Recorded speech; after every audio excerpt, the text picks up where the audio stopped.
This wild story kicks off with a spaceship speeding straight toward planet Earth. We're placed in the year 841 AD, the Shield. At this point in time, humanity is deep in the Viking era. Dozens of warrior bands gear up for a savage clash led by Ursa, who's rolling in with her son Anders by her side. The young man's convinced everybody's gonna be thrilled to head home with their hands full of gold, but his mother quickly reminds him they ain't fighting for treasure. They're driven by a vengeance so massive, so consuming, it can't be measured. Even though plenty of folks got their eyes locked on looting and taking whatever riches they can grab, the real mission, the only mission, is to wipe out the Kriviks. Before they reach their target, Ursa turns to Anders and makes him promise if she goes down, he swears on her soul to avenge her death. Seconds later, they hit enemy shoals, and the moment they're spotted, they get ambushed. But it doesn't take long to see that Ursa and her crew crush the Kriviks. Not one of them's left standing. They spare just one man, and when he lays eyes on Ursa, he knows exactly who she is. Ursa, the Valkyrie of the Northern Seas. She demands to know where his leader Zoran is hiding, and she starts torturing him to get the truth. Overwhelmed by the pain, the man finally breaks. Zoran built himself a fortress way out east.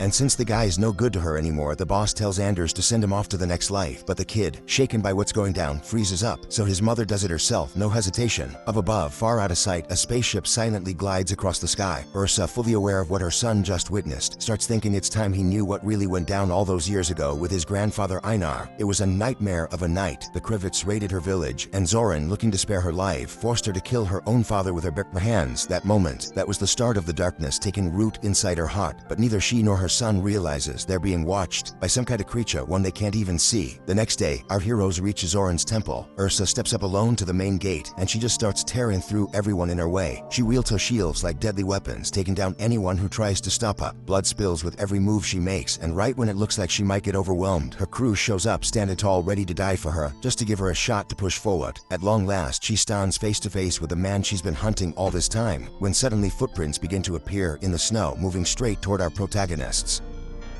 The Viking chief steps up to the man. At first, he's got no clue who she is, but then it hits him. He recognizes her as the very same little girl who back in her childhood took her own father's life. According to him, any brave kid with guts would have fought anyone and everyone to avenge their father's death. He even goes as far as saying he's convinced Einar died feeling nothing but deep disappointment toward her, cause back then, fear froze her solid. But when Anders notices how those words cut deep into his mother, how they actually hurt her, he takes it upon himself to act. He steps forward and decides to end the enemy's life once and for all. Right then, out of nowhere, a shockwave blasts him several feet backward. Nobody can make sense of what just happened until this massive, monstrous creature begins to take shape right in front of them. When they try to fight back, this new enemy wipes the floor with them, smashing through their ranks one by one with next to no effort at all. In the end, only Ursa and Hassan are left standing. When Ando stabs the thing with his spear, he notices its blood's green, but the hit doesn't seem to slow it down much. Sensing the danger, Ursa jumps onto the creature's back, trying to bring it down for good, but she gets blasted away by yet another shockwave, this one strong enough to shatter even her toughest shield. Dazed and disoriented from the impact, she doesn't realize she's flying straight toward a cliff. She reaches out to grab hold of something, but it's too late. She slips and falls into the void. She wakes up, jolted by a terrifying memory, and that's when she realizes she didn't hit the ground. She landed in water, but it's covered by a layer of thick ice. She tries to catch her breath from a small bubble trapped under the surface, and she spots that same monstrous thing, still alive, still hunting her down. But there's something off about his sight. Something in the way he sees makes him miss the fact that his prey's right beneath him. With one swift move, Ursa grabs a final gulp of air and manages to rise up, hiding herself between the frozen wreckage of old sunken ships trapped deep in the ice. The predator, realizing he's lost track of her, starts smashing through every frozen structure in sight, tearing them apart as fast as he can. Desperate to find her, our heroine keeps moving, switching hiding spots constantly to stay out of sight. Then when the moment's right, she grabs a massive ship's anchor and drops down with it, trying to crush the beast once and for all, but the blow ain't enough to take him down completely. In a wild twist, the anchor's chain ends up tangled around the creature's arm, and when she sees that, the Viking warrior slams the ice beneath his feet, making him fall through. Still, she goes down with him, and just when she tries to swim back up, the monster grabs her, dragging her into a new battle, one that's now taken place in the darkest depths of the sea. This fearless Viking warrior ain't the type to back down. Even with barely any oxygen left in her lungs, she somehow manages to completely entangle the creature underwater. When the predator catches her again and lines her up right in front of its cannon, our protagonist pulls off a slick move. She uses her shield to deflect the blast waves, and in that exact moment she finishes it off by making its head slam straight into the razor-sharp tips of the anchor, just as she's launched upward toward the surface. Right away she claws her way back up, desperate to find her son. She finds him lying on the ground, badly wounded, wounded, and while there's a flash of relief when she realizes he's still breathing, it don't last long, cause what follows is the deepest kind of pain a mother can feel, watching her own child die right there in her arms. Sometime later, we see that the once mighty leader of the village has been captured, now reduced to nothing but a plain old prisoner. There's a heavy metal collar clamped around her neck, same as the one wearing down a mysterious man standing right next to her. The sword. Now we get to know this man, a quiet, composed Asian named Kenji. Ever since he was a kid, Kenji trained in martial arts alongside his brother. They both shared the same dream, to one day rise up and become the greatest samurai in the land. Still, back then, he also knew how to just be a kid now and then, laughing, playing, being young. Now we shift to Japan, year 1609. Their father handed each of them a razor-sharp katana, hoping to see which of the two was worthy enough to take up his legacy. But to prove that, they had to fight each other and show who had the real heart of a warrior. Thing is, Kenji lowered his blade. He couldn't bring himself to raise it against his own flesh and blood. Kiyoshi, his brother, felt the same at first, but the moment he saw the look of disappointment in their father's eyes, how he stripped both of them of the title, something inside him snapped. So Kiyoshi gripped his katana tight and charged straight at Kenji. Barely having time to react, the younger brother tried to defend himself, but the violence of the strike left a gash on his cheek and a deeper one in his pride. Realizing his brother had betrayed him, Kenji made a decision that night. He fled the temple. Gone. 20 years go by. Their father passes away. Kiyoshi takes the title. He's now next in line. But as the bells tolled across the village, it's revealed that all this time Kenji's been living in silence, working the fields, as nothing more than a humble farmer.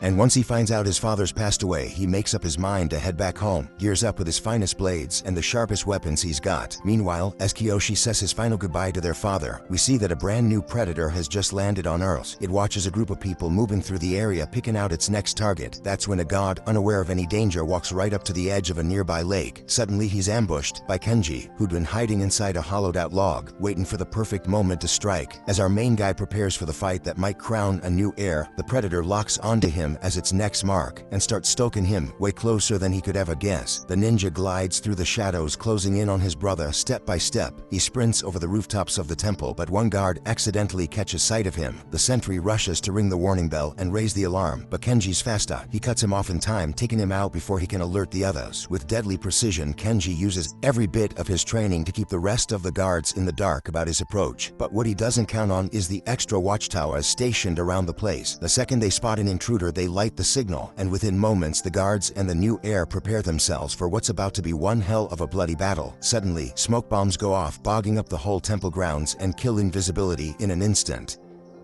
In the middle of the chaos, Kenji cuts through the confusion, taking down enemies as he goes, but deliberately sparing his brother's life. At last, after all these years, he finally stands face to face with Kiyoshi. Wasting no time, Kiyoshi launches the first strike, swinging his sharpest katana without hesitation. Kenji, who ain't holding a blade nearly as refined, doesn't flinch at the odds. He fights back with everything he's got, even while his brother scrambles to throw on his full samurai armor. Both of them move like lightning, showcasing years of brutal discipline training. Kiyoshi shows he doesn't even need a sword to hold his ground, and once he grabs it again, the fight ramps up big time. The brothers tear through the hall, locked in combat, not realizing a monstrous creature lurks just feet away, watching him in silence. As the duel pushes forward, Kenji starts to gain the upper hand. Kiyoshi finally finishes donning the armor their father had handed him so long ago, and that sight cuts deep. Kenji feels a wave of powerlessness swell up inside him, stronger than ever. But when he manages to take full control of the fight, when he's got the chance to finish it all, he stops himself. Instead of killing him, he slices Kiyoshi across the cheek. Same cut he got all those years ago, and just like that, he chooses to spare his brother's life. But in a cruel twist of fate, Kiyoshi slips and falls into the void. Kenji freezes, completely shattered, cause taking his brother's life, that was never part of the plan. More than powerless, he feels wounded, cut deep inside, and as he lifts his gaze, his eyes land on a painting of the very man who doomed them both to that fate. But then, out of nowhere, the wallpaper tears open, revealing the predator right there in the flesh. The creature lunges at him, but Kenji, running on pure instinct, manages to dodge and slip away just in time. He unlocks the door fast and tosses a couple of smoke bombs, creating just enough chaos to make the guards clash head-on with the predator. And that's when the bloodbath starts. With one brutal swing of its sharpened chains, the beast takes down the first man like it's nothing. One by one, the rest drop like flies, no match for the savage violence of this thing's attacks. Meanwhile, our guy watches the carnage unfold from a hiding spot way up high, but even there he notices something strange. The damn creature can vanish right in front of his eyes. The second he loses sight of it, it strikes, and Kenji's forced to flee for his life. He runs into more guards on his way out, but doesn't bother fighting them. That ain't the mission. All that matters now is getting away from that monster. Behind him, the predator tears through everyone in its path, showing zero mercy, mowing down anything that moves just to reach him. Luckily, Kenji makes it out through a nearby window and climbs his way up to the rooftops of the temple. He plans every move with precision, but once he senses that the predator is dangerously close, he strikes, going straight for its foot, even though he still can't see it. Now he's racing across the rooftops of the entire dynasty, hunted by an enemy that's completely invisible. Desperate, he throws another smoke bomb to try and land a hit, but the blast sends him flying. He crashes down hard, right into the river. Thankfully, the water breaks his fall. Just when he thinks the worst is over, Kenji realizes Kiyoshi is still alive, and he still wants to keep fighting. But Kenji stops him, tells him to be quiet. The real enemy's still out there, and now it's watching both of them. Right on cue, the strange creature makes its move. Kiyoshi shoves Kenji out of the way and steps up to take it on, not knowing he's already been wounded. Kenji catches it, sees the injury, and quickly pushes him out of danger. He throws himself at the monster with everything he's got, every ounce of training he's ever learned. But just as they both try to escape, the predator grabs Kenji, pins him down, and lines up his brother for the next strike. Kiyoshi jumps in, shielding him just in time from a deadly explosion. Now cornered, nowhere left to run, Kiyoshi tries to protect him again, and Kenji, seeing the effort, feeling the bond that still runs between them, decides to act. He draws the predator's attention, plants one of his explosives inside his own gear, and launches himself straight into a tree, detonating on impact. And just when it looks like the brothers might go back to fighting each other, they don't. They charge together side by side, going all in against the predator, and at last they bring the damn thing down, putting an end to the nightmare. However, Kiyoshi, gravely wounded, falls to the ground, and his brother dashes over to him to share what might be their final moments together. They repeat those same little phrases they used as kids, reminding each other that they were never really alone. Then finally, Kiyoshi dies from his wounds. Our protagonist finds himself captured alongside Ursa and another man, who looks like a soldier. The Bullet. Now we shift to Florida in 1941, right smack in the middle of World War II. We meet a young guy named John Torres, who's trying to keep pace with a plane flying overhead, even though his old car just can't match that imaginary race. His father, a mechanic, is under the hood, trying to figure out how to fix the disaster John made. Just then, a plane cuts through the sky, and John blurts out his dream of becoming a pilot. But his dad's got his eyes on the engine, and just from listening, he tells his son that John's flooded it. Worse, he says he can't help him anymore. It's time for John to learn to stand on his own. Then he hands him an army recruitment letter. A year later, out over the North Atlantic, we see John working on an airplane again. Commander Vandy, watching him, jokes, "You find it easier to tear planes apart than fix them." Instead of getting defensive, John asks if he'll ever get to fly one, if he can show he can make it work. The commander nods, and John fires up the engine, but it dies just seconds later. Disappointed, Vandy tells him to just clean this mess up. When John clarifies he's not a mechanic, that he's a pilot, the commander doesn't buy it. But there's no arguing, the base comes under attack. Commander Vandy starts barking orders as John watches an injured guy explaining how some sort of hooks latched onto the engines. When John inspects the damaged plane, he can't imagine what kind of device could cause that level of destruction. Before Vandy can send in the repair crew, he orders John to get the engine running. Moments later, John's working with Officer Delgado, who's clearly rattled. Delgado says they shouldn't even be trying to figure out what kind of bizarre blade that thing is. Still, John ignores him. He goes inside that engine with screwdrivers, a saw, even a blowtorch. And just as the heat hits the surface, something inside activates. In sync with the sound of the engine Delgado's trying to start. Before there's any time to react, the blade shoots out toward the aircraft, nearly hitting Delgado. At the same time, a chunk of that same device connects to a chain, flies out the plane, and rips the propeller right off. Meanwhile, above them, other pilots are locked in dogfights against enemy aircraft, launching everything they've got to bring them down. What none of them know is that there's another ship watching them from above, cloaked by technology they don't even begin to understand. Our guy, our main man, he knows deep down that there's something else up there, flying through the sky, and he tries to warn the other pilots, telling them to keep their eyes open or better yet, turn back to base. But they don't take him seriously. They explain that even if they wanted to reach the others, it's pointless. Communications are out of range. Plus, there ain't a single pilot left on the ground who could fly out there to deliver a message. Every last one of them is already in the air. Still, Torres trusts his gut, and more importantly, he trusts his skills. He knows he can fly that aircraft himself and warn the squad. And just like he suspected, there's an unidentified enemy floating between the clouds. And now Commander Vandy is dead center in the crosshairs, even though Delgado tries to stop him, pointing out that the aircraft's barely holding itself together. Torres, fully aware of the danger, asks him for just 1 minute, just 60 seconds to really listen to that engine. Then, using that same trick his old man once showed him, he starts running through all the ship's systems. After making sure every component checks out, Delgado fires up the thruster snit and launches the plane right out of the base. At first, our guy realizes the plane ain't lifting like it should, but with one last maneuver, he manages to pull up and rise through the clouds, even as Delgado stands there convinced his buddy ain't coming back. Moments later, as Commander Vandy's squad is shredding through enemy lines, John catches up, just in time to shout over the comms that they need to fall back before they get wiped out.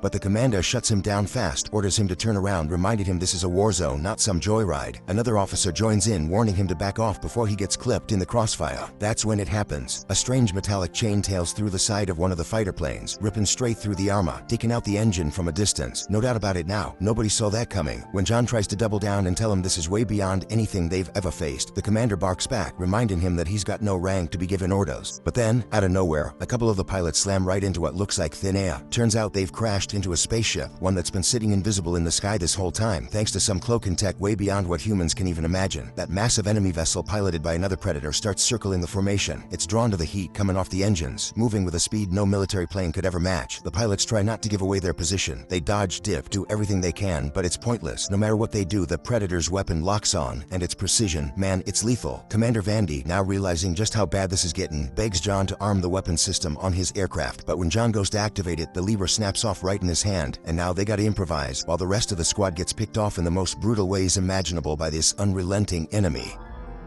Soon enough, one of the wings on our guy's aircraft bursts into flames, so John rigs up a makeshift autopilot system so he can climb out onto the wing and try to fix the issue himself. But the ship, it ain't stable, starts rocking out of control, forcing him to hang on for dear life so he doesn't get thrown into the void. He fights to manually steer the plane back on course, and when he checks the damage, he sees it. The enemy ship is closing in fast. Luckily, another pilot swoops in and pulls the hunter's attention away for a moment. At first, the guy dodges a few hits, but not for long. He's shut down hard, same brutal style as the rest. Meanwhile, John's still wrestling with the blaze. He finally manages to rip off the burning piece, and that's when it hits him. The enemy ship ain't tracking by shape. It's hunting the heat coming off the engines. Now it's just him and Commander Vandy left in the skies. No backups coming. Vandy knows that much, so he listens close when the young officer pitches a bold idea. Climb higher, way higher, to cool down the engines and throw the enemy off their scent. Just like John guessed, the alien ship starts tailing them. Still, the commander knows they need more time, so he tells John straight up, "You take care of that bastard following us." And right then on the Predator's radar, John's aircraft vanishes, because he's just shut off his engine. As for Vandy, in one final act of sacrifice, he lets himself get caught, so John gets a real shot at making it out alive.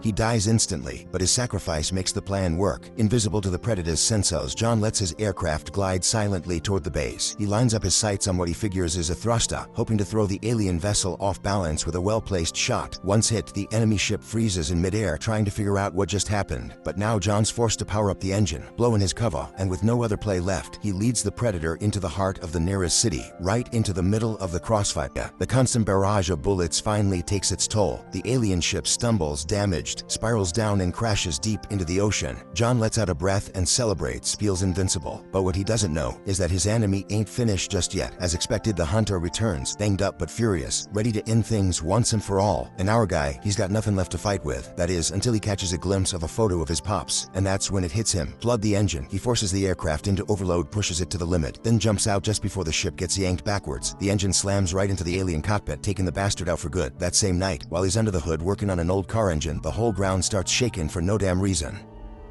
Sensing that something ain't right, he grabs a weapon and heads out into the street, trying to figure out what the hell's going on. At first, he don't see nobody. The place looks empty, but then he gets this heavy feeling in his gut like he ain't alone. And right on cue, a spacecraft, way bigger than the one he went up against earlier, drops down from the sky, hovering right over him, ready to take him. Sometime later, no telling how long really, John wakes up inside some kind of weird capsule. No clue how long he's been out. He's dizzy, out of sorts, but he ain't shocked when one of those alien freaks shows up in front of him. They slap a collar around his neck and lock him up in the same cell as Ursa and Kenji. Turns out they both got frozen too, stuck in cryopods that kept him alive through who knows how many years. John's actually relieved to see other humans breathing, but when he tries to talk to the Viking lady, she don't get a single word he's saying. They're from totally different eras, so he shifts his attention to Kenji, sees the guy's Japanese and gives it a shot. He tries to speak the little Japanese he knows, barely manages to introduce himself, but that's all it takes for Kenji to realize they ain't got much of a shot here. This place, it's probably where they're gonna die. But John ain't the kind of guy to give up. He starts running scenarios in his head, looking for a way out. Doesn't get the chance though. The aliens drag him out fast and toss him into what looks like a giant intergalactic arena packed with creatures from God knows where, all watching like it's the biggest show in the galaxy.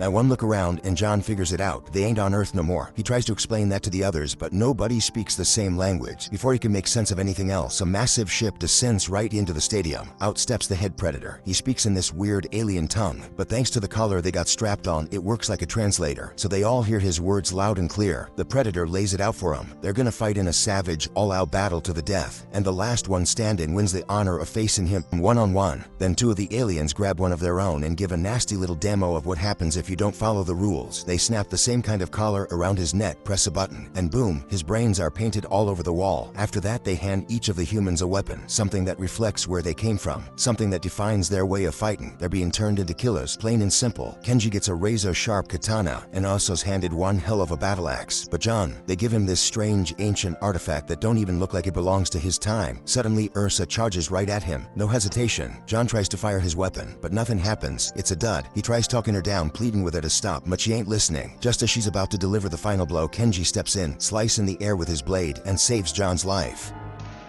Ursa takes this as a direct challenge, like Kenji's throwing down a fight with her first, but the ninja quickly shows her he ain't got no intention of battling her. He tries to explain that he and his brother once teamed up to wipe out one of those demons together. Seeing a chance, John steps in and suggests that if they work together and manage to reach the top where the head predator waits, they just might survive. That is, if they let him pilot the ship when the time comes. But Ursa just doesn't get it. She declares flat out that she's gonna take down the king herself, and then finish off both of them. Kenji keeps trying to talk some sense into her, pushing for them to fight as one. He even warns John not to go up against her, but John misunderstands and clumsily charges at Ursa, trying to hold her back. Once again, the Japanese warrior jumps in, saving John from getting seriously hurt by the Vikings' fierce blows. The alien crowd, seeing the fight drag on, starts getting bored. The lead predator notices and decides to mix things up to spice up the show. John scrambles, trying to figure out how his weapon works, while the other two throw down. Ursa with the raw brutality of her bloodline, and Kenji with the agility and skill to dodge direct attacks. Then John notices something's about to go down. The aliens are unleashing some huge, terrifying creature to hype up the spectacle. Desperate, John searches for the few bullets left. Just as Ursa is about to strike Kenji, he fires, hitting the woman's axe, saving the ninja. That shot, though, triggers a flashback in Ursa, taking her briefly back to the day she lost her son Anders, confusing him with John. John pleads with them both, begging them to understand that even if one of them wins, nobody walks away alive. He begs them to join forces and fight the real enemy, but just then, the monster swallows him whole. Ursa, devastated by the illusion of losing her son all over again, charges the beast with her axe. Meanwhile, we see John still alive inside the monster, fighting to tear it apart from within. Badly wounded, Kenji drags himself toward his sword. Ursa, clearly outmatched, is forced to retreat. Right then, deep inside the beast, John grabs a weapon belonging to one of the guards the monster already ate and starts attacking the creature from the inside. Now Ursa grabs the closest thing she can find to a shield, and together with Kenji they charge the beast head-on, inflicting massive damage. Kenji strikes precisely at the monster's eyes, while Ursa slashes deep into its abdomen, right where John is still fighting for his life.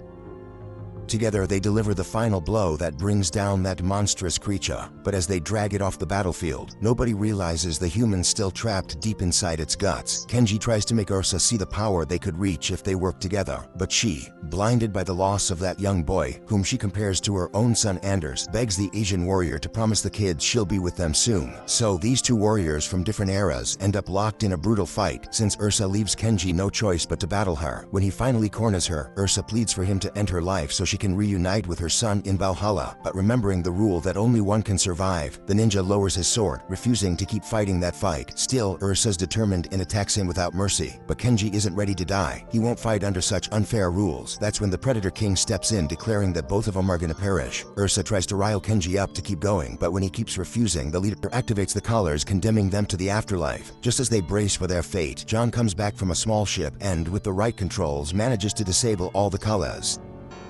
No time to waste, they charge at the leader full throttle, but he quickly dominates them again. Ursa, burning for revenge over her son's death, tries to ram him, but the battle turns one-sided. Realizing they're outmatched, the humans decide to coordinate their moves, and only then do both warriors land deep, serious wounds on the Predator King. Meanwhile, John uses the distraction to sneak to the control center and try to get the ship running. Time's ticking against him. The humans start losing ground again to the enemy's power, and just when it looks like all hope is lost, John fires up the ship, pulling enough attention away from the Predator to bring him down. With every ounce of strength, Ursa stops Kenji from falling, and together they help each other climb aboard the ship. But during the struggle, the Predator leader strikes with his spear, ripping off one of Kenji's arms. Without missing a beat, John blasts the spaceship off, though the aliens quickly reel them back in, using another one of their chains. Realizing she can't break free, Ursa begs her teammates not to seek revenge if she dies. Without hesitation, she charges headfirst at the Predators, trying to smash the device holding them captive with her shield.